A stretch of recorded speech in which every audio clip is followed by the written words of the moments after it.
30 by 40, 10 feet 6. In this short little video, I'm going to kind of give you an idea here what these folks did. All right, November in Ohio. All right, you can see right there, that's actually a light brown wainscot right there. And actually that's a clay sidewall. That gives you some perspective. But it's actually a 10 by 9 overhead door.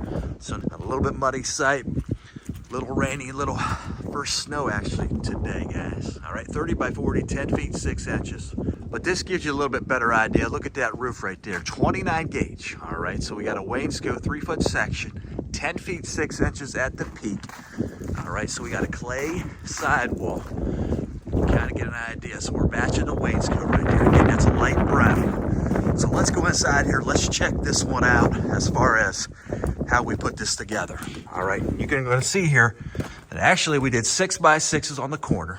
All right, 4 by 6s on the intermediate. All right, so if you're new to post frame construction, I know some of you are new and some of you guys know quite a bit about post frame, but actually 8-foot sections there. All right, so we got the 6 by 6 right there on the corner. All right, in the state of Ohio, again, we go down 4 feet, 48 inches, and we actually set it on a concrete pad, concrete cookie. All right, and we're using 4-1 stone. I know it's a little dark in here, but imagine this, 4 feet down, all right? There you see it right there, 6 by 6. But we go 4 feet down, we set it on a concrete pad, concrete cookie. Then you can see we backfill it with this 4-1 stone. All right, I know a lot of you asked me, hey, 4 foot on center truss spacing, why do you guys do that? Well, we think more wood, more lumber, 4 foot, just connects the building a little bit stronger. And you can see right up there, actually yellow pine, top beam header. And then when we're going 4 feet, you can see how we attach that truss block up here. Let me get you a little bit closer so you can see that. Okay, you can see the intermediate post right there, 4 by 6. But you can see how we actually, let me zoom in on that. See how that, so we kind of toenail that 2 by 6 right there in between the yellow beam, top beam header, and the 4 foot on center trusses. And you can see these are specced out. All right, 2 by 4 bottom, 2 by 4 top. Again, 30 feet in width. And you can see here, when we do 4 foot on center trusses, actually we can lay our purlins flat instead of putting them on edge here. All right, obviously a bigger circumference area to hit that roof metal, but that's actually drip stop metal that comes pre-assembled, pre-applied to underneath of that metal.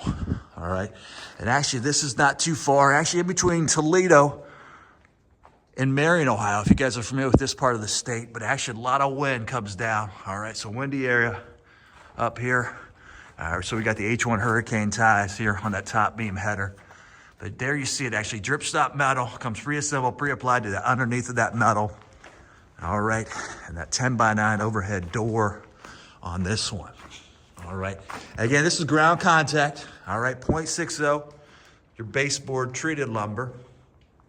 That kind of gives you a little bit better idea. And one other thing I want to notice here, or make note of, is this Housewrap. This Housewrap's got a nominal value of R1. All right, nominal value of R1. So it's a good protective barrier, keeps out the rain moisture between the metal and the wood right there.